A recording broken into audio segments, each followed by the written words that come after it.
is the right time to stand up for freedom?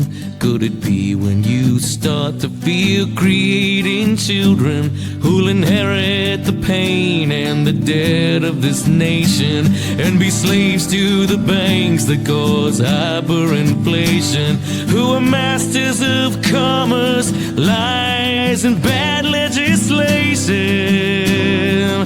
Whoa, if you looked in the eyes of 1,000 young children through fences of razors, their innocence stolen as the red flag of tyranny flies in the open, is that when you finally notice? Whoa, whoa, but I'm only a stranger here.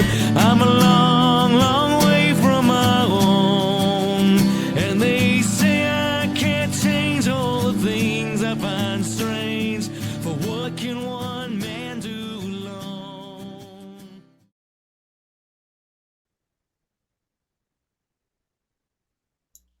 C.S. Lewis famously warned that, of all tyrannies, a tyranny exercised for the good of its victims may be the most oppressive. With that ominous thought in mind, on this episode of The Liberty Test, we'll be tackling a tough issue where compassion and coercion may actually need to go hand in hand. That is, the involuntary treatment of the mentally ill by order of the state, a policy that Governor Kathy Hochul has recently proposed strengthening. Can this possibly pass the Liberty Test? I'm your host, Dan Castello, and luckily I don't have to answer that question all by myself, because joining me tonight are my very wise fellow activists voluntarily committed to liberty, Karyn Thompson, Robert Schuon, and Rose Leatherman. I'm really going to need your help with this one, guys, because as much as I hate government meddling in private affairs, our own platform seems to say that there is a role for the state here, both in exercising rights on behalf of those individuals who can't exercise them themselves, such as the mentally ill, but also in defending the rights of people who might be harmed by the mentally ill.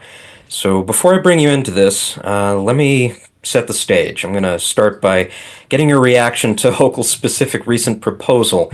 This comes from the official state website, from an article they posted last month, I think before her State of the State. It says, updating involuntary commitment law. Governor Hochul will propose amending New York's mental hygiene law, that's an Orwellian phrase, to address gaps in the standards for involuntary commitment.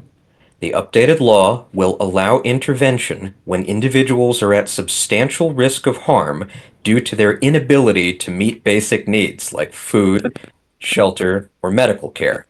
These changes will clarify that evidence of imminent risk or recent overt acts is not required, enabling earlier intervention and aligning New York with other states. The amendment will also expand authority to psychiatric nurse practitioners, improving access to care in underserved areas. The revised standards will require evaluators to consider a comprehensive set of factors, including behavioral history and long-term health consequences. Hospitals will also notify community providers upon client admission or discharge, ensuring continuity of care. So there's more to it on the website, but guys, so what do you think George Washington or Thomas Jefferson would say if we told them that one day a nurse would have the power to declare someone mentally ill and lock them up against their will without showing evidence that they were a clear and present danger to themselves or others? Sounds like a great loophole in the idea that individuals should only ever be imprisoned if they have wronged someone, if they have committed an act of aggression, if they pose a threat to society due to something that they actually did. It sounds very open to abuse. For sure. And, you know, what eventually would constitute mental illness, because it could be weaponized. You know, are you an activist that they just cannot deal with anymore? It's definitely going to target homeless people. I think it was built intentionally to target homeless people because it mentions things like food and shelter. if you don't have food and shelter, you are mentally ill. And so we definitely get you off the street and out of the public's eye, right? So it will be used for that. There are situations where it's not exactly controversial that a person is likely mentally ill. Like, for example, in the case of severe disorders such as schizophrenia, there are, however, the things that we consider mental illnesses often depend largely on the social climate. For example, well into the 1900s, if you were a woman and you aspired to anything other than being a housewife, you were at risk of being declared mentally ill and possibly subjected to things like forced hospitalization and brain-damaging treatments, such as lobotomies or electroshock.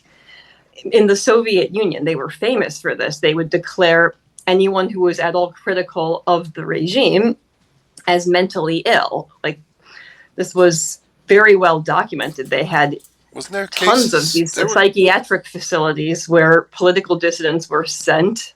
They even created their own diagnosis, which they called sluggish schizophrenia, which supposedly it was a slow onset schizophrenia, where people were told, like, a person that has sluggish schizophrenia won't necessarily even display any symptoms outwardly, so you have to be an expert to diagnose them. But little things such as writing poems that are critical of the government, that's a sign of it. So they must be institutionalized.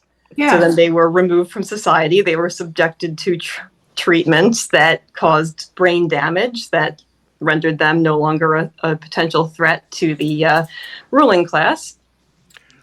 Well, I could think of actual cases here in the United States. I believe the actress's name was Veronica Lake. I could be wrong, but she was very famous and was in some very famous movies. And then her family, I guess, had a beef with her and literally had her committed. And she ended up staying committed for the rest of her life. Which is like, during her whole life, she would write letters begging people to get her out of the mental institution. And her family had, I guess, enough power and influence that she was never able, until the day she died, she had never left the mental institution. And this is, you can go back and watch some of her movies. It's like, I kind of found out about it, like just reading about it, like, well, that's kind of weird that this would happen in the United States in the 20th century. You would think that they were better than that. So.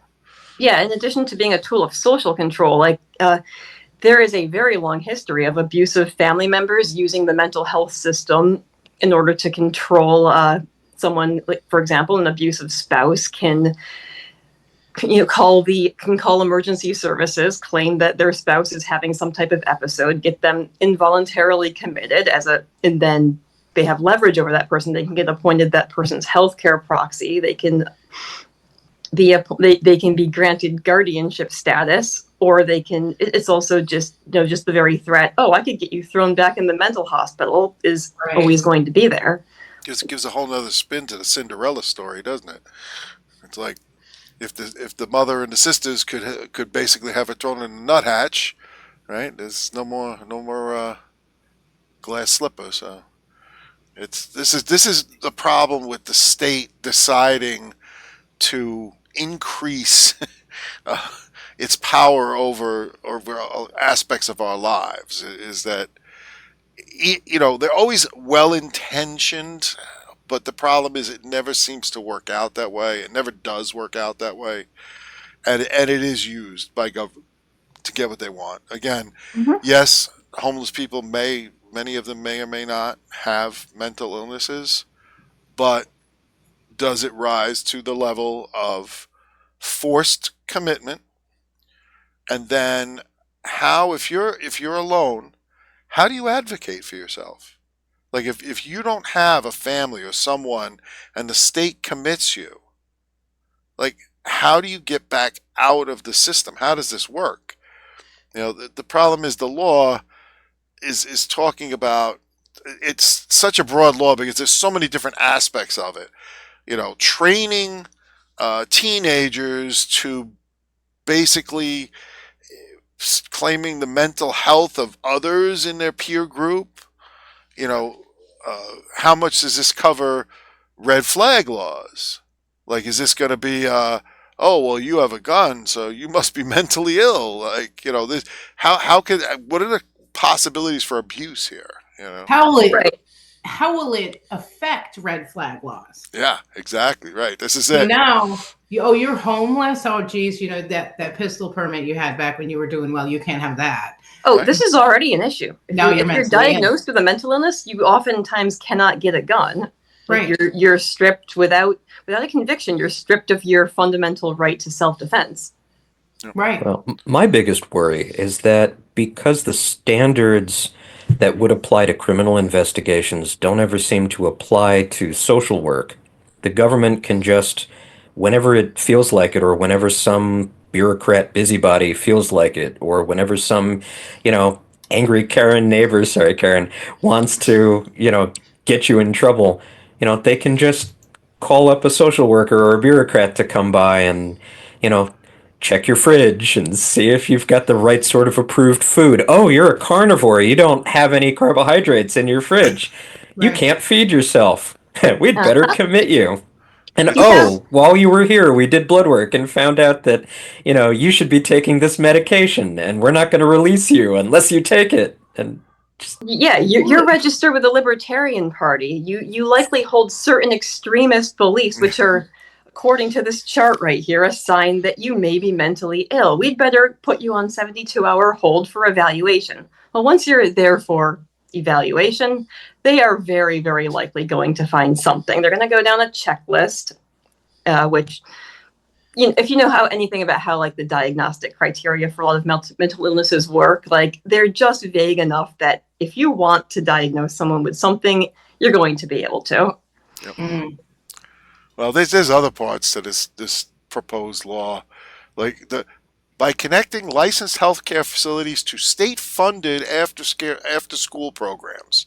So now they're already connecting the youth to the state and giving the state authority over them. The state will also offer youth mental health first aid training. Yes. And then they connected that, by the way, to things like safe spaces, because we found that in the document as well. So It's in that same in the same, little, yeah. This is like there's so much. It touches on so many things, and how much of this is. yeah. I'm glad you guys are bringing up these points because I started this conversation thinking that maybe we would have to grudgingly admit that, this is a role for the state, right? Because we have to protect people. I mean, we say in our platform, and actually I can bring that up unless you want to, Rob. Here, Bob, why don't you bring up our platform if you can? Sure. Because there's a few sections that seem to apply here. I mean, Section 1, individual sovereignty. Human beings have rights by virtue of their capacity to understand and respect the rights of others. As such, each individual possesses the unalienable right of self-ownership and thus autonomy over their life, liberty, and property. And then there's a subsection specifically autonomy of the mind and body. Each individual has exclusive authority over their own mind and body. So that would seem to focus us on the issue of the individual who's being declared mentally unwell. But if they can't understand and respect the rights of others, and they're potentially harming them, that seems to fall under our Section 3, which is defensive rights, which outlines not only the individual's right to protect themselves, but also to have protection services provided on their behalf, voluntarily. And theoretically, that's what the state exists for. And then we thought about this when we were putting our platform together, and we even have Section 4, which outlines the exceptions where specific provisions are mentioned for those unable to exercise rights independently.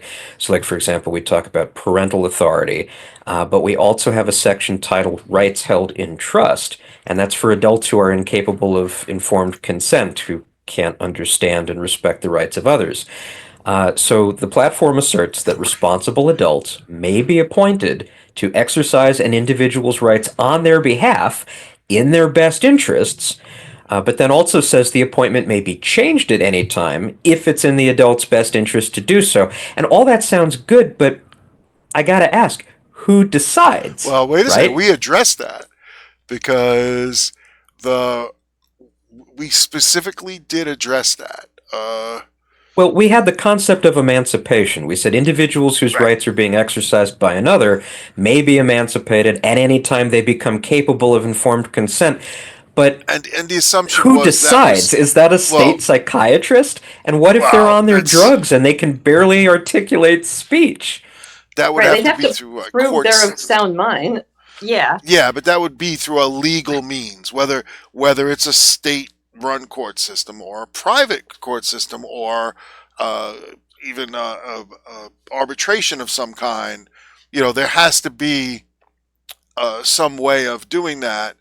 And I don't think psychiatric patients have access to any of that. well, that's part of the problem here is that There's no just advocate. just because your rights are being held in trust, the person that's holding them in trust, we state that as well.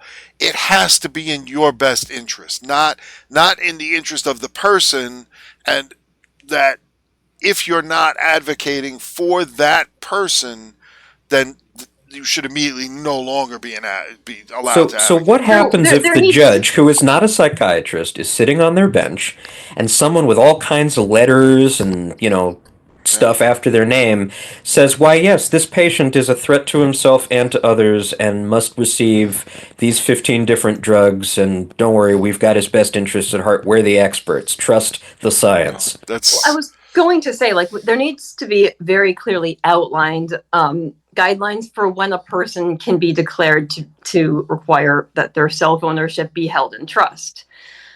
Like, for mental health care, this is generally if they're considered a danger to themselves or others.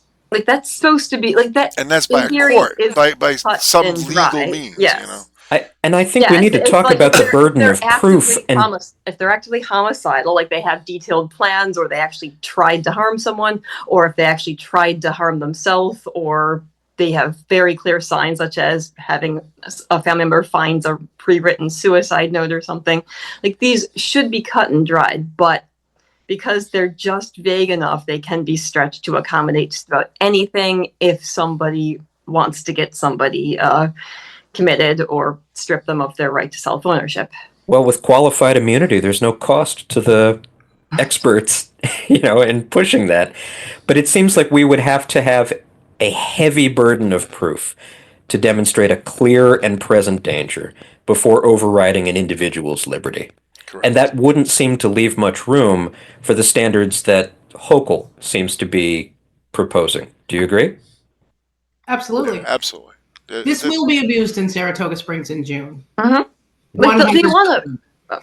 Because they every year before track, and now it's backed up because we're hosting the Belmont as well. They take all the homeless people that were downtown and they arrest them for things like loitering, open container, whatever.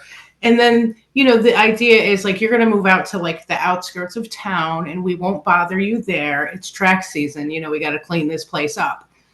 If they can just say, oh, you're unhoused, and lock them up for track season, they're going to do it. And the problem is, of course, they're going to dump them on the mental health institutions who are already overflowing and have their own problems. And what are they going to do? They're just going to pass the buck. And they'll probably end up through the court system. They'll end up in a prison somewhere, and only get worse, not get the help that they need, and then probably end up with an additional criminal record or worse, a psychiatric diagnosis that'll make it all the easier to put them back in a mental institution later on. So why, That's the problem. Like, they'll like when the state wants to get these laws passed, they'll always point to some extreme case. For example, I think several years ago there was a case in in New York City where a woman who was schizophrenic pushed someone onto the train tracks, which resulted in that person's death. And this was used as an example. Oh, we have to do something about these mentally ill people because look, they might go around killing people. Well, not everyone who is diagnosed with schizophrenia is homicidal. In fact, the vast majority are not. Like, I personally know people with serious conditions like schizophrenia or bipolar disorder who manage their conditions just fine and like have learned to live with them and do not require treatment.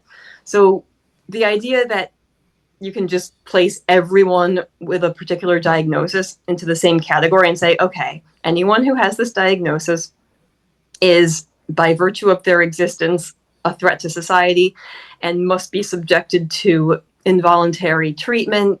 Like It's not even the involuntary treatment. Think about the system of state surveillance and control and the potential for violations of patient privacy, They right? I already talk mean, about sharing the information all over Right. the place. Oh, we need to share this information. So, how far are you going to put it on Facebook? Is that what the deal is here? You're going to put it on social media?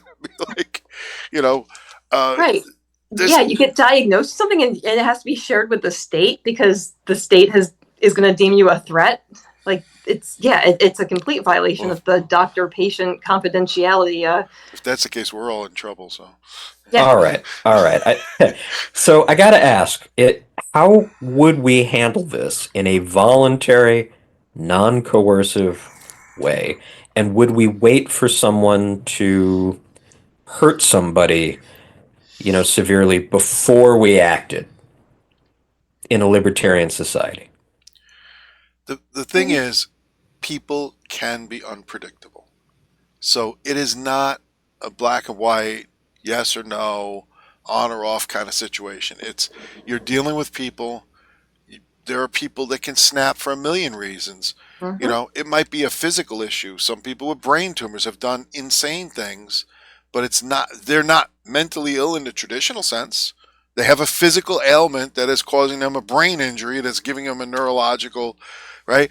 That's the thing is, this is where the mental health industry, psychiatrists, psychologists, they're the ones that need to provide the evidence, but it has to be backed up by some kind of protective authority, which in our case currently is the court system that's supposed to be there to protect their rights.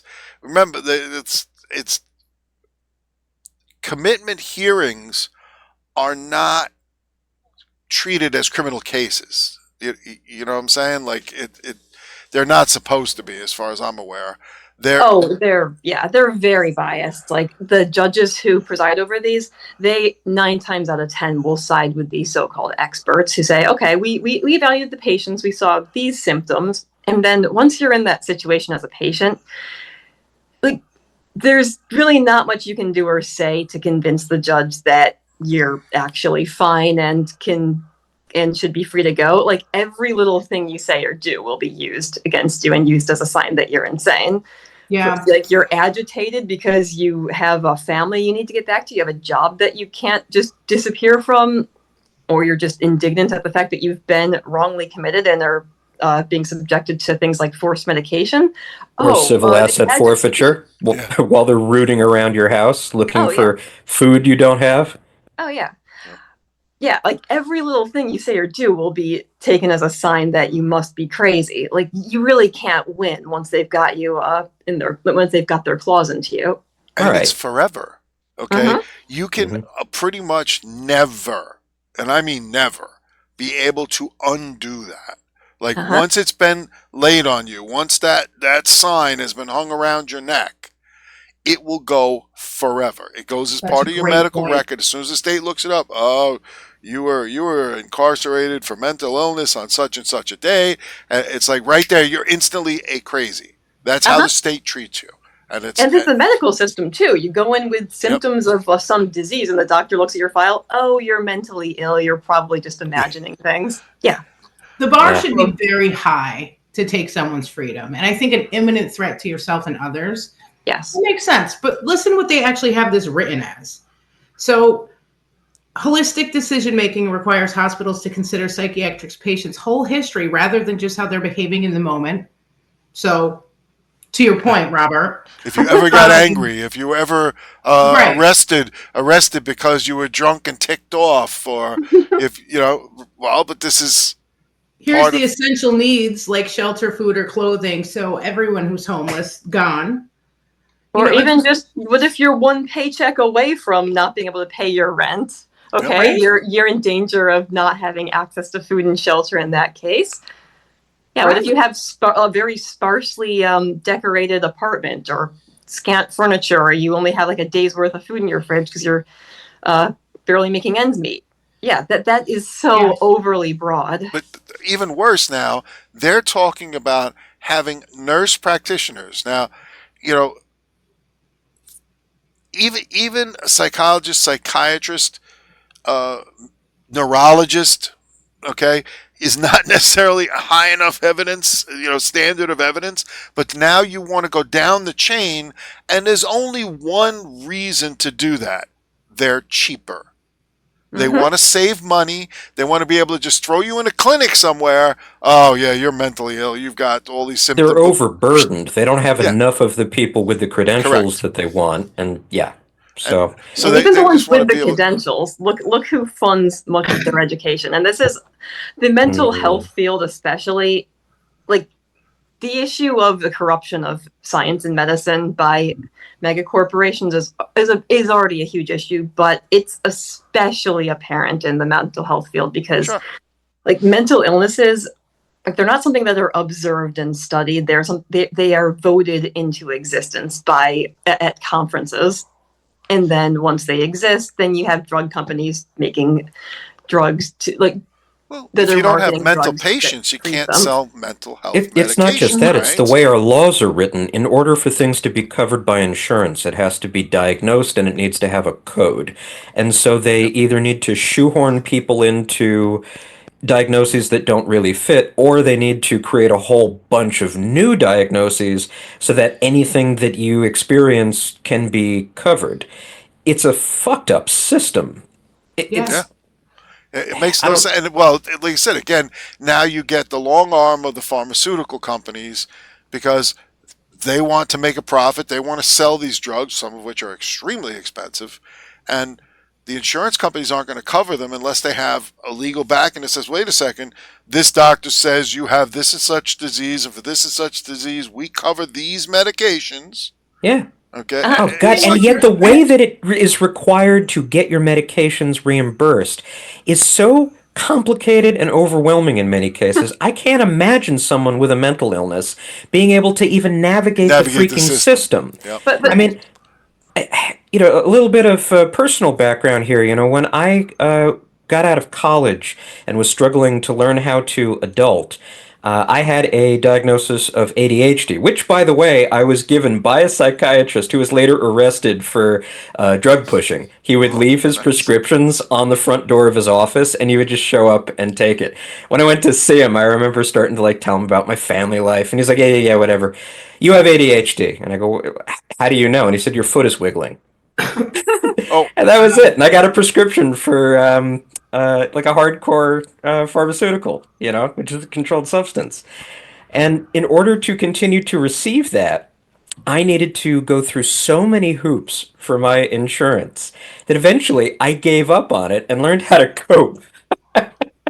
Became a very successful professional. But, the fact is, I cannot imagine people trying their best, struggling with mental health, being given that type of treatment and actually being able to come out the other end with any reliable success. Well, I mean, here's the problem, though. This law is how it's written. Like it seems like they're sort of going to try to address that. Like, for example, it mentions outpatient care or continuity of care. Like in the current fad in psychiatry is if for people who are put on various psychiatric drugs are the 3-month injectable antipsychotic drugs as opposed to the daily pill. Yeah, which, I mean, if you know anything about antipsychotic drugs, imagine not ever being able to get off of it because it's the 3-month injection.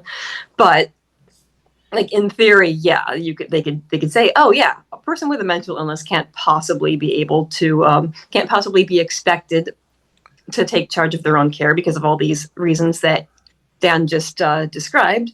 We're going to create a system where they can come in every 3 months, get an injection, and then they're good for 3 months, and they're not a threat to society because we're ensuring that they're getting their meds. See, there's no issue with non-compliance or them not being able to navigate the insurance and pharmacy system.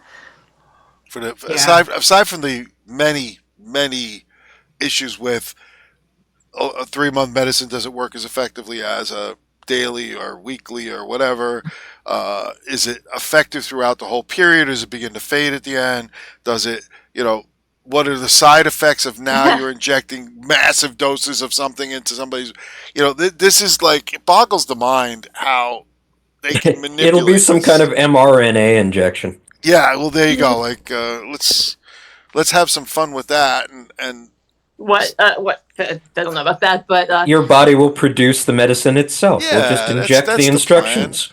That worked out so well. Yes. I mean, I guess that's the thing. It sounds so promising the way they spin it. But anyway, I want to ask you guys in a sort of lightning round here what you think of these proposed measures that, in my research for this conversation, came up, from generally libertarian, but not always libertarian sources. So let's start with this one. Narrowing the grounds for involuntary commitment. We could advocate for a stricter definition of imminent danger that requires a credible and immediate threat of harm to self or others, with clear evidence and a high burden of proof. So we could propose specific language for the mental hygiene law that reflects this narrower standard, to answer your question, Bob. Well, yeah, I mean there would have to be a very clear written standard of like the examples that were given before. If somebody's writing a specific suicide note, they need help. Okay? But that's the thing. Do they need to be committed or do they just need help?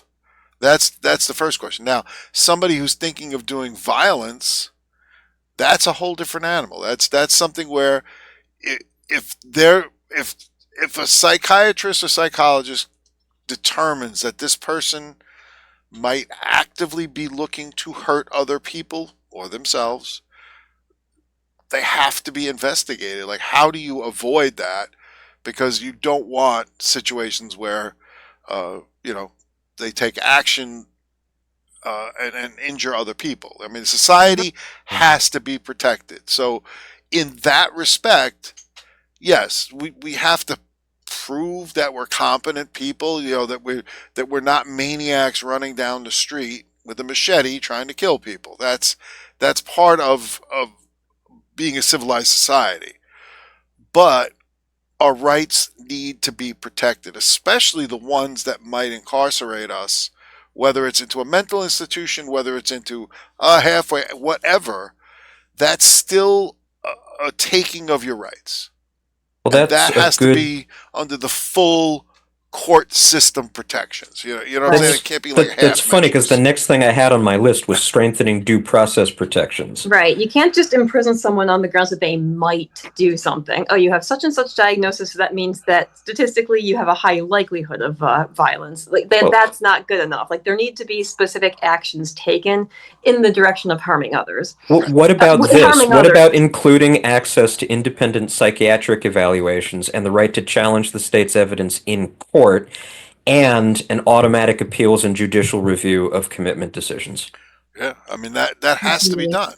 This is the problem: is that with any singular court, singular doctor, singular institution, okay, you run the risk of even a singular or even multiple family members.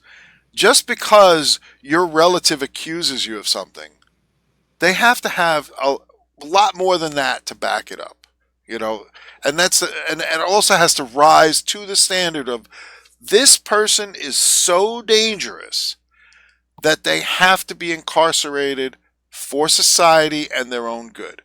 Anything less, you have to then get them treatment. But it has to be set up in a way that you're not just setting them up with the bullshit court-appointed attorney. These have to be. Yeah.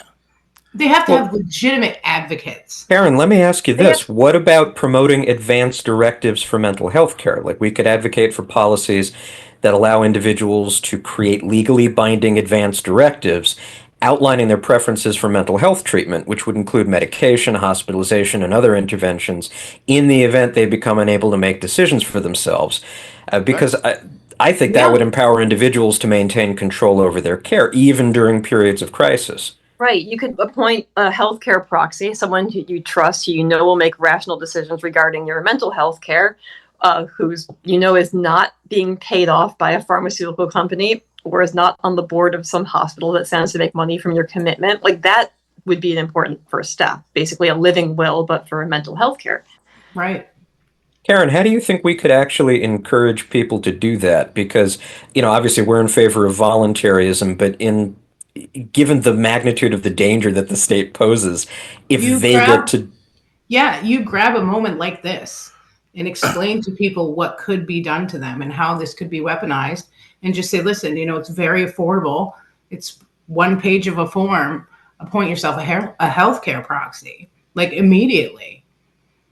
What about voluntary community-based mental health services? Like, New York State is going to do something that requires funding. So what if instead of the commitment, the involuntary commitment, what if we shifted our funding towards voluntary outpatient treatment? And, I know they said they're doing that, but things like crisis intervention teams, peer support programs, supportive housing, that sort of thing. Is that in keeping with our principles, or is that still veering too much in the direction of statism? It's definitely in keeping with our principles. I volunteer a lot. When I lived in Saratoga Springs, excuse me, I volunteered a ton with the homeless community. And we have really good, not state-funded shelters in that city. I'm kind of far from there now, so I'm not really into it. But I will tell you this. The ones who truly are very high risk, they're not coming in. Right. They're just not coming in. And if they do, they're not going to stick it out because there are regulations and, requirements. This is part of the problem, is that right. the state lays on regulations, requirements, information sharing. One of the look at perfect example, the veterans. Okay? There are veterans at risk every day. And the problem is very, very few of them want to go in. Why? Because that information will be shared with the state. The state will then take action against them. A lot of them may be gun owners. A lot of them may just don't want to end up committed by the state. And this is after doing service for our country. And they avoid the system because they know what happens when you end up in the system.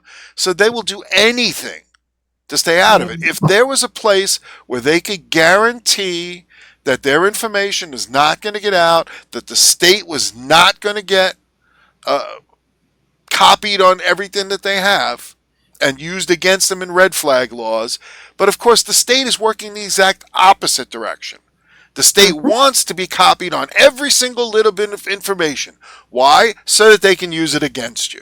And that's absolutely unacceptable, because again, how do you treat somebody who goes in knowing that the state is going to try to screw them over? Like, that's just not acceptable. Right. Once you know how the mental health care system works, you avoid it, because if you go in, even if you're in a state of crisis and you could really benefit from talking to someone, you avoid it because you're probably going to walk away with a diagnosis of something. And then once that diagnosis is on you, it's shared with the state. It's shared with the state. It could be weaponized against you. It could be used to discredit you at some point. Like, you try to run for political office. Oh, this person was diagnosed with major depression 10 years ago. They can't do this job. Or this person was there are certain diagnosed with professions. such and such disorder. They could be a threat to themselves at some point. Yeah, people avoid getting care.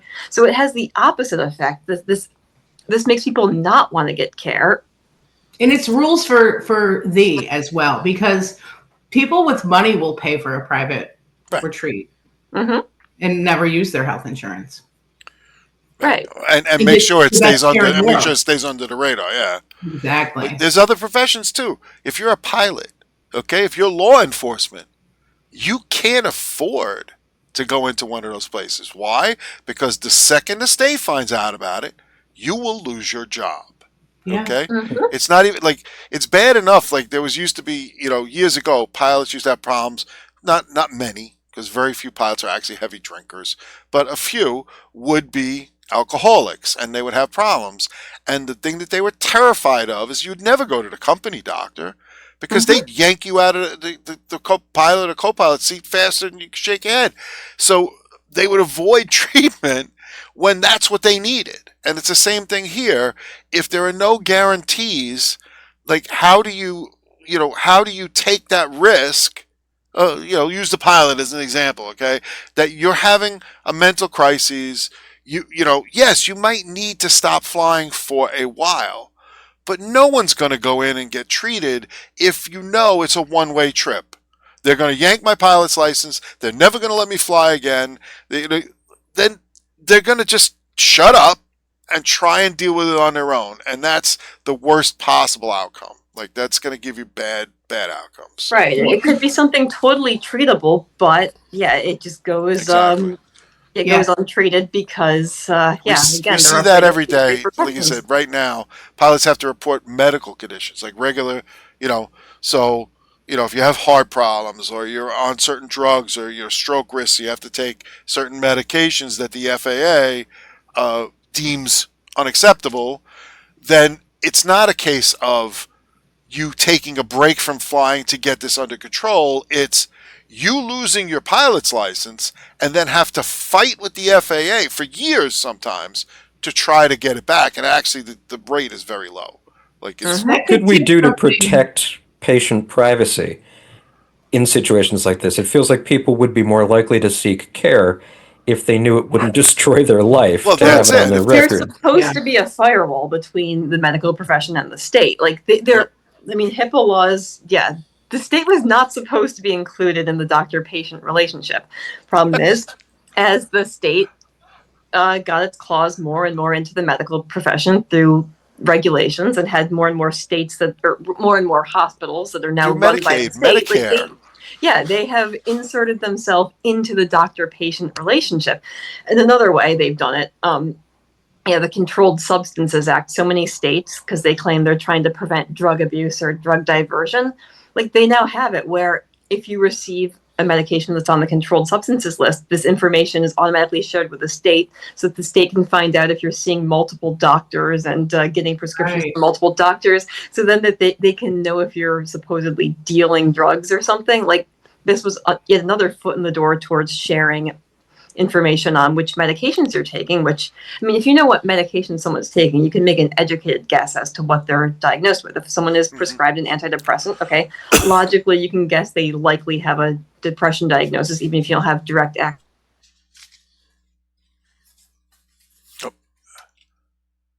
Or bipolar disorder at some point. Like, so you can gather a lot from that. But yeah, this law is just going to further expand access to that information. It's going to likely get the state access to the diagnosis itself.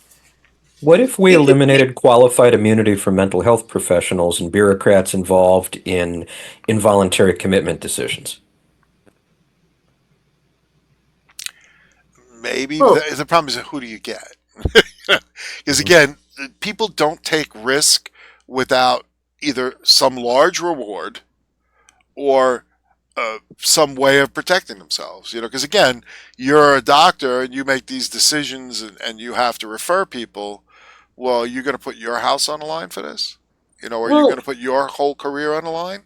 There actually is basically a form of qualified immunity. This has been used this has protected doctors who put patients on wildly inappropriate medications, which they eventually died from, as long as they said that they were operating within the standard of care. Mm-hmm. It's especially bad in the mental health field because, again, like I kind of went into some of the reasons earlier, but there is so much shady stuff that goes on in the mental health field. Like there have been multiple cases of young children diagnosed with serious mental illnesses that they probably didn't have, but with the way the diagnostic criteria works, it's not that hard to slap a label on someone who were put on serious drugs, which ultimately led to their deaths.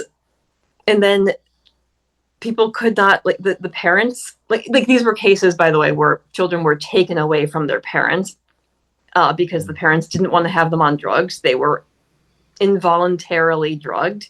The children died. The parents could not even sue the doctors responsible for drugging these kids because they, according to standard of care, were prescribing treatment that was indicated. Wow. Yeah, but I know of cases where doctors were giving people underage, under 18, SSRI medication that is only for adults. And guess what the side effect is if you give it to somebody under 18? Suicide.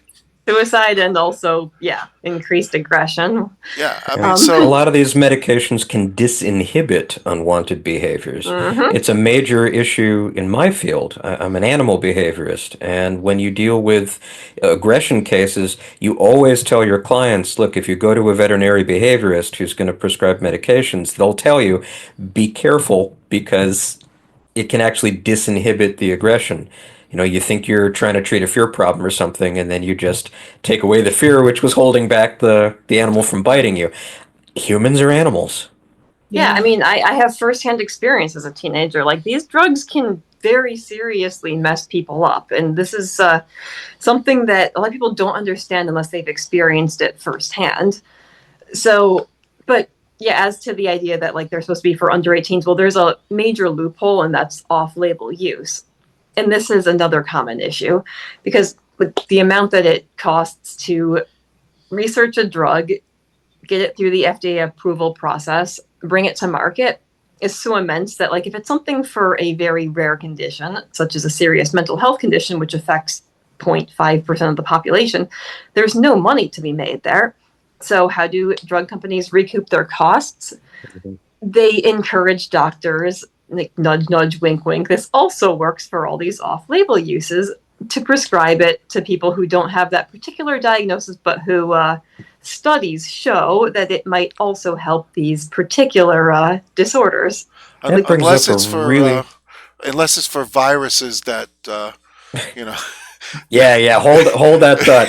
This brings up a really interesting point because when I was researching, what libertarians in general feel about, how to handle health, I came across some people advocating for actually opposing mandates on insurance coverage for mental health.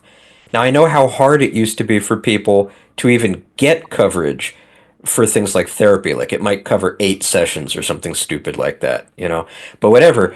By opposing mandates for insurance coverage for mental health, I mean, could we make treatment more efficient? Because I guess the argument is that mandates distort the market and they drive up the cost of insurance and they also create, trapped markets for like these medications that Rose is talking about.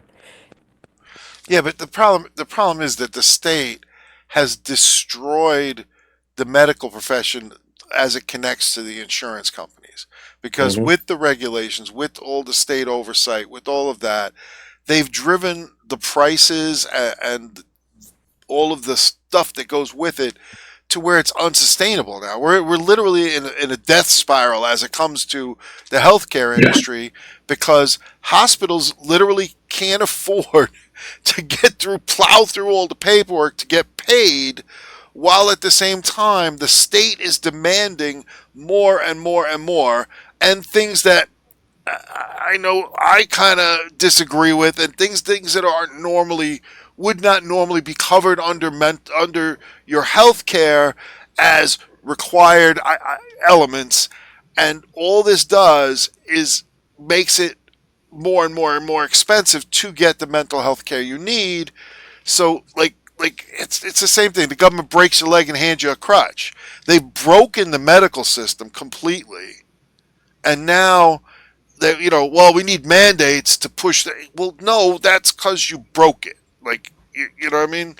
Like, So would it be here's the nearly as thing. expensive if Here's the thing about the mental health coverage, though, because this is one area where I might not actually want insurance coverage, and that's because of the capacity or the potential for Right. creating a captive market. Like, nobody actually wants to help the homeless schizophrenic person who probably does need legitimate help because he doesn't have insurance. Well, it costs There's money. nobody It to costs bill. The money. hospital will be treating him at a loss. However, if you have a nice insurance policy and you present with, I don't know, some symptoms that you may be going under, like you may be having a psychotic episode or something vague enough that it can be construed that way, and you're involuntarily committed, they can bill your insurance company. They can administer all sorts of treatments against your will, because once once you're institutionalized, like they can do whatever they want to you and you have no say in it. And then they can bill your insurance every step of the way. Like there are so many instances of people being involuntarily committed to psychiatric facilities. And then all of a sudden, as soon as their Insurance as runs soon as out. their insurance ran out, Yeah. suddenly they're better and they can leave. Yeah. Yeah. And it makes you wonder too, why wouldn't dental and eye care be mandatory? Because you need teeth to live, right? Yeah, you don't have access. If you don't have teeth, you can be said to not have access to food. You can't take care of yourself. So right? But yeah. dental's not mandated, and neither is eye care. So, they're picking and choosing their favorite little industries. Because I guess there's just not enough money to be made in dental and eye care. Yeah. You can't put someone on a prescription for life. You can, okay, I guess, yep. Yeah, you can put contact lenses, but yeah. No, exactly. I think there's more money to be made in the field of mental health care. More money, yeah. And do they want a drugged society? Well, yeah, of course. That was made very clear, so. Yeah. They want... They've been pushing it on our kids since my kids were little. Mm-hmm. Yeah, I know. I had the misfortune of growing up. I had the misfortune of growing up during a time when diagnosing teenagers with depression and bipolar 2 disorder, which is a lot easier to... it's a lot easier to diagnose someone with bipolar 2 than bipolar 1. It's basically, are you depressed now? Okay, but are you sometimes happy? You have bipolar 2. Yes, it is... okay, that describes basically every teenager in existence. So it is so easy. They're trying to get a handle on their emotions as they're growing. I mean, it's the same thing as this goes back to a discussion we were having offline, which is the war on boys, because boys want to run and play and yell and push and use muscles and do all these things, and what they get diagnosed with is ADHD. For what? For being boys? Like, that's not, Yeah. Your foot is wiggling. They can't just sit because nicely at a desk and memorize for 8 hours straight. Yeah, if you won't sit at that desk for 8 hours, then you must have ADHD. No, maybe I'm just a male of the species who, they don't like sitting down, and it's not good for them. It's crazy how they, one gym period every 3 days or 2 days, depending, and maybe 20 minutes of recess. If you get maybe a 30-minute recess, and then it's back to sitting at a desk listening to boring lectures and having to memorize things out of a boring textbook. Yeah, and the whole point, the point of many of these medications is to just make people compliant and make them into good little drones. Everybody, rather than cater to individual differences and accommodate different learning styles, accommodate different personalities, just, fit a square peg into a circular hole, basically. Yeah. Well, no, into a state-shaped hole. Yes, state-shaped hole. A New York state-shaped hole. New York state-shaped hole, like that. It's New York State is one of the worst. I mean, there's California, there's New York, there's Illinois.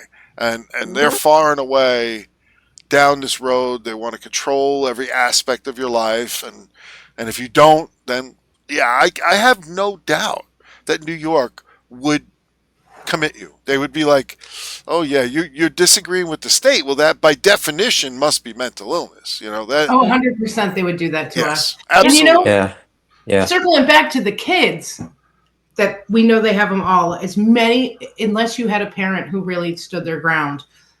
If you ever took your kid to their doctor and said, my child's not acting right, I have concerns, they probably have been on drugs since elementary school, right? So now if the state decides that they need to be committed and they're talking about past behaviors, they're going to pull their medical history and be like, oh, you've been crazy your whole life. Yeah. And then again, why would you ever get your kid involved with any medical person attached to any school?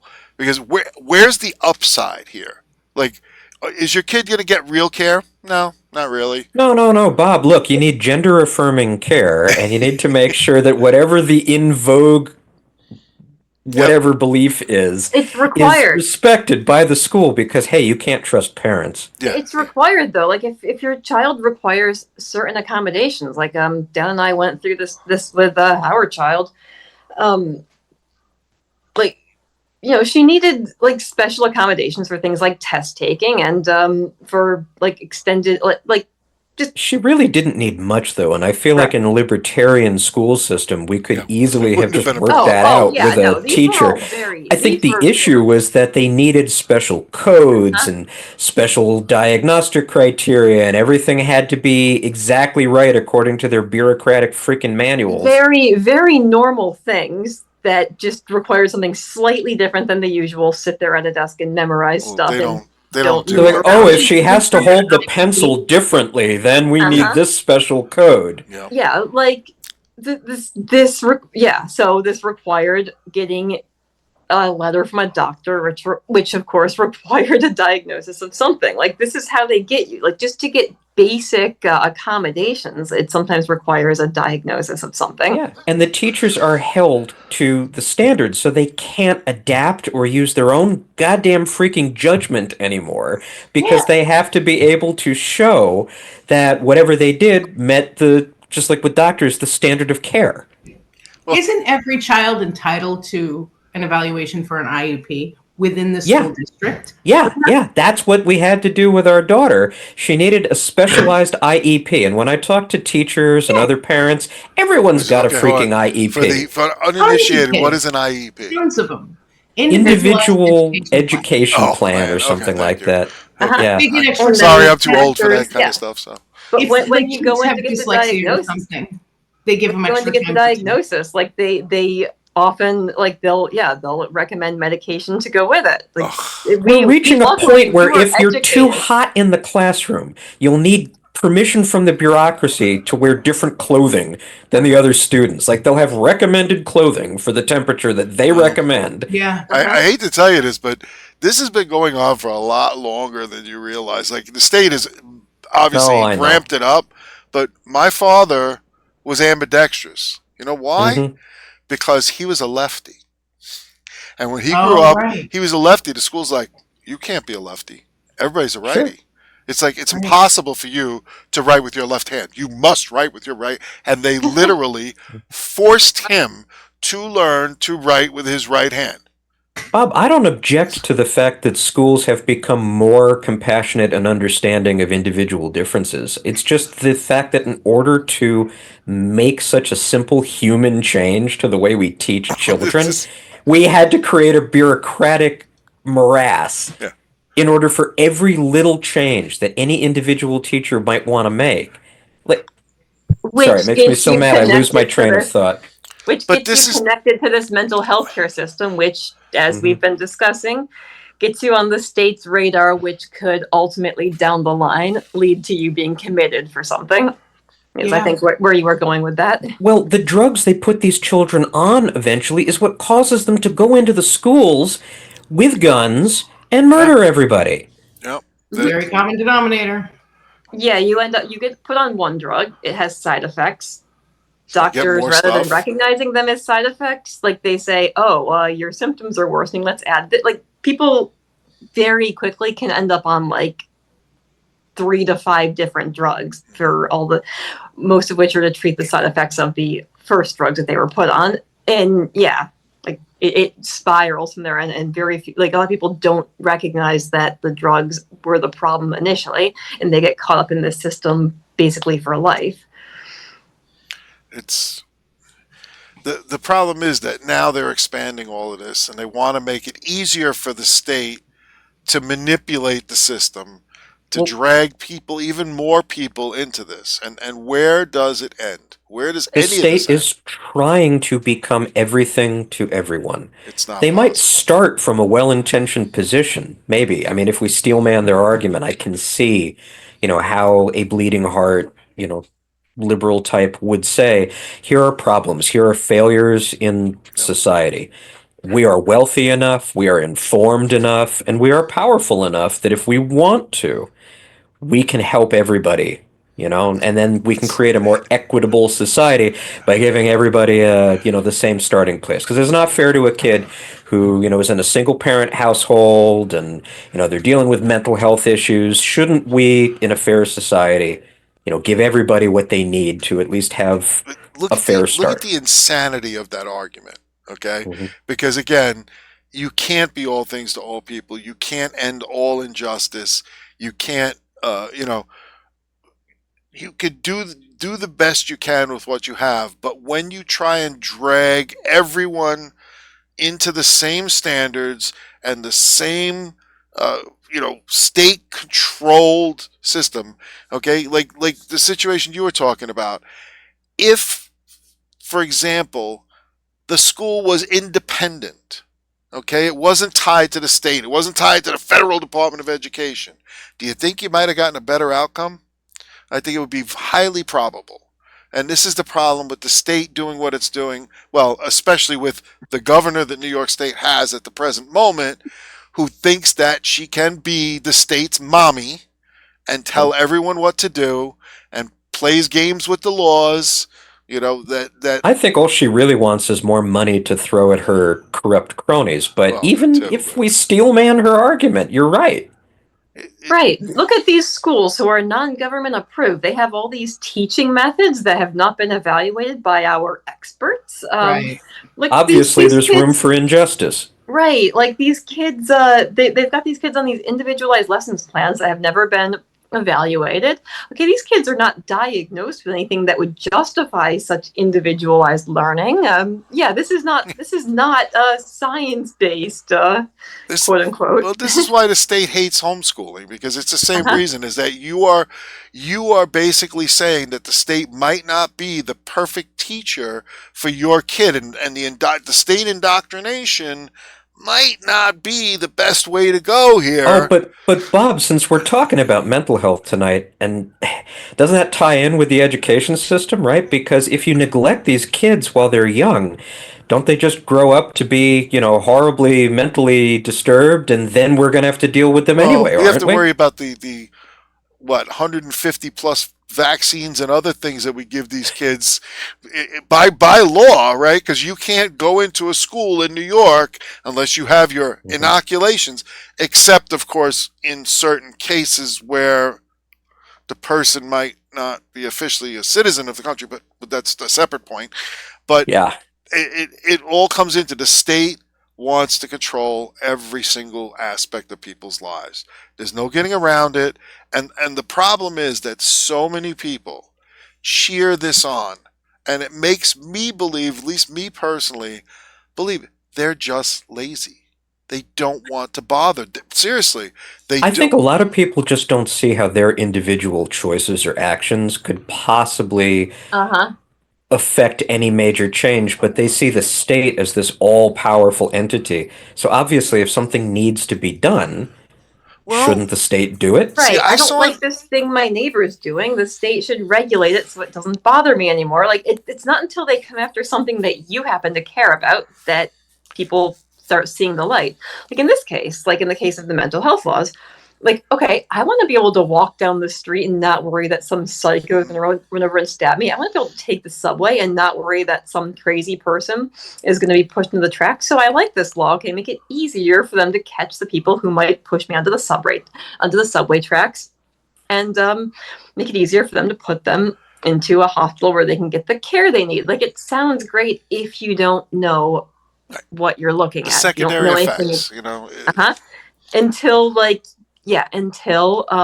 they decide that something that you're doing is a symptom of some mental health. All of a sudden when it comes down to you personally, then all of a sudden it gets different. It's like, how could they do that? Exactly. I think it all boils down to the fact that we believe that society is run by individuals at the most local level, with the most cooperation incentivized and the least amount of coercion, is going to result in the best outcomes. And it's hard to solve every problem specifically ahead of time, because that is the nature of the problem, right? You cannot know ahead of time. There is no pre-crime. You can't centrally plan out every little detail and bureaucratize everything and turn everything into an engineering problem, right? People are going to be people, and what we need is a society that enforces and protects individual liberty, because that is what's going to create the best outcomes. But Dan, We if we can't say create specifically perfect how, set but of that's laws, exactly what we that'll want. make it happen, right? Come on, that one perfect unified set of laws that will fix everything. If people just stopped being people, if they were robots, if they and were we could program them exactly right, it'd be great. Yeah, if only we were more like ants or Yeah. something. Yeah. I don't know, Karen. What do you think? Are we ants?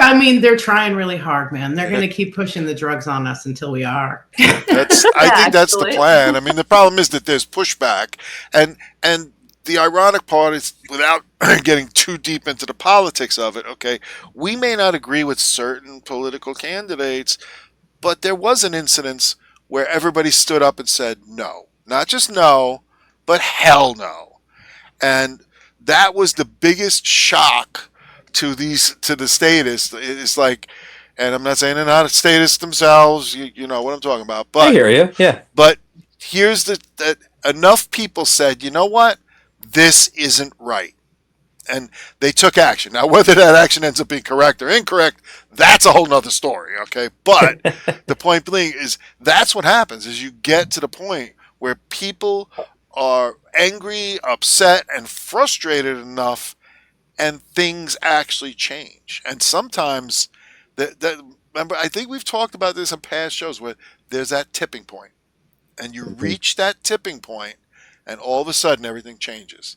Oh, I've reached it just in this conversation. I think I'm ready to wrap up. I mean, because to me, it's obvious now that the well-intentioned desire to help those struggling with mental illness not only risks but guarantees trampling upon the very liberties that we hold dear. Everyone claims to hold these liberties dear, so it's not just libertarians. We're just the ones who are clear-eyed about it.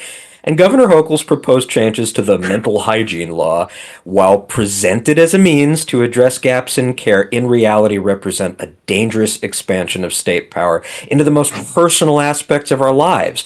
I can't see how anyone who cares about liberty can cheer for this while the state seeks to broaden the criteria for involuntary commitment based on vague notions of an inability to meet basic needs. This standard is ripe for abuse, potentially leading to the confinement of individuals who simply make life choices that others deem unwise. I mean, such overreach paves the road to tyranny. I mean, the removal of the requirement, furthermore, for imminent risk or recent overt acts, it's insane.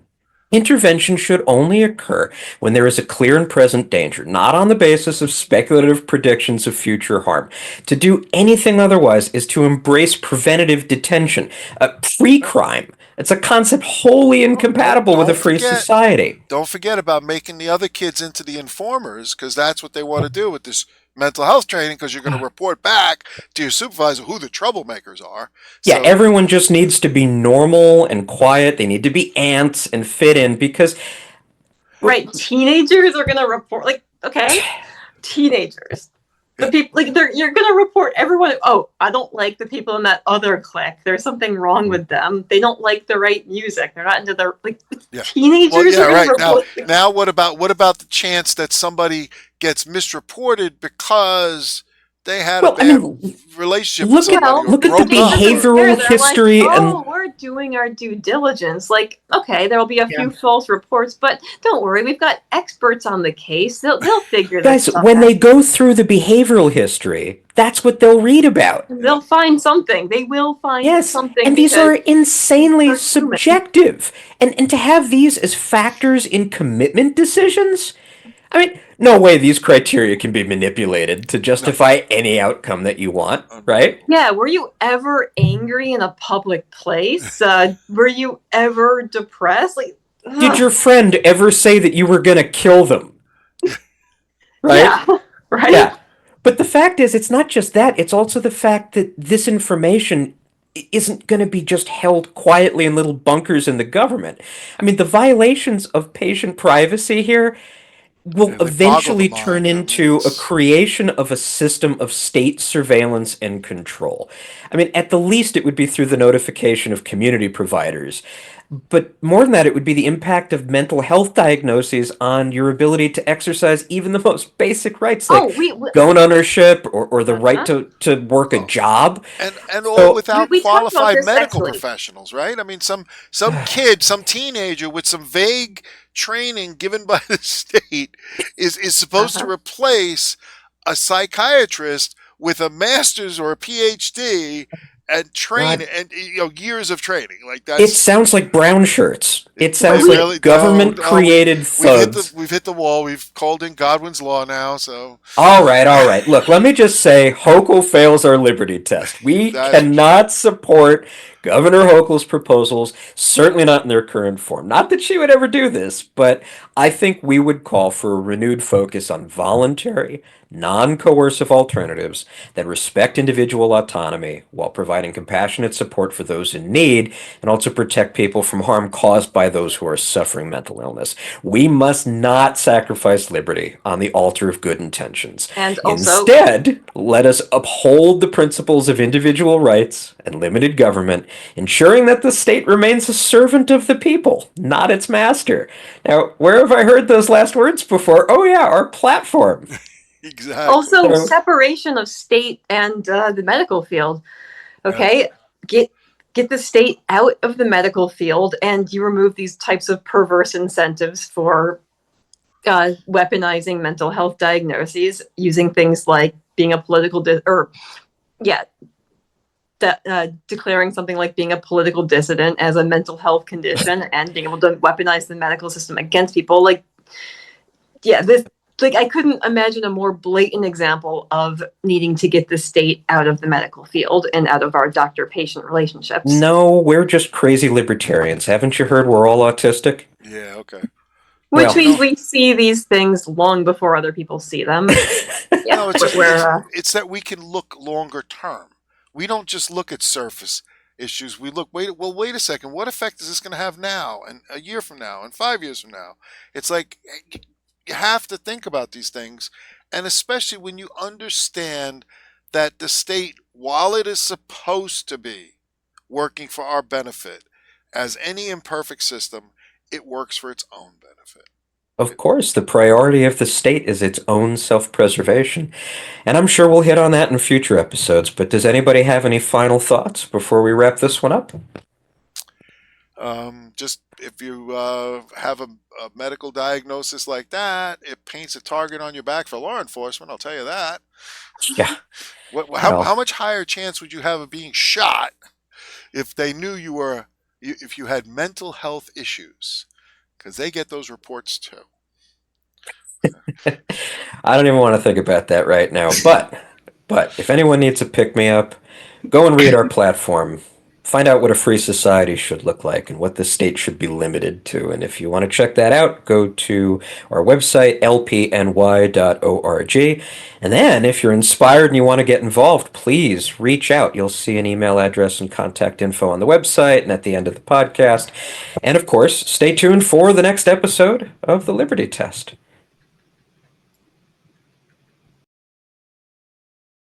Where will you be when the order is given to censor your mind as free speech is forbidden, as martyrs for peace from the world will be driven away by the sound of a bellowing thunder and choke on the blood of a dream going under?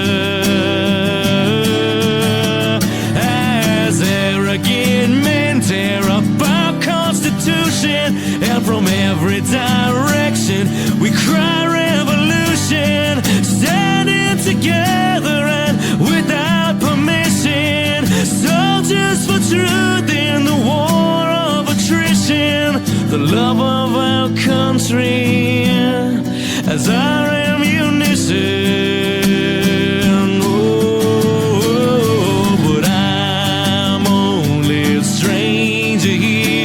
I'm a long, long way from my home, and I'm going to change all the things I find